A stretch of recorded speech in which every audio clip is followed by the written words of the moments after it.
السلام عليكم. عمرك سألت نفسك هو هتلر طول عمره كان بيكره اليهود ولا حصل حاجة خلته يغير تفكيره عن اليهود؟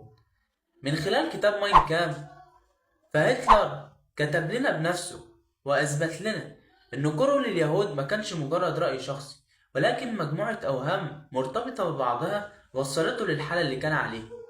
أول حاجة إنه كان شايف إن اليهود من أدنى شعوب الأرض، وإن الشعب الألماني من أرقى شعوب الأرض، فكان خايف من اختلاط اليهود بالشعب الألماني، إن كده هيوصلهم إن هم يدنسوا العرق الألماني. تاني حاجة السيطرة الاقتصادية، كان شايف إن اليهود مسيطرين على وسائل الإعلام وموارد الدولة، دي حاجة دخلت له الشك في اليهود.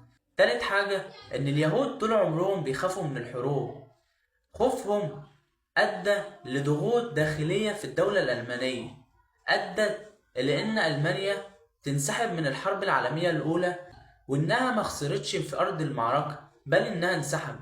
حس إن الهزيمة بسبب ضغوط داخلية من اليهود. وإنت إيه رأيك؟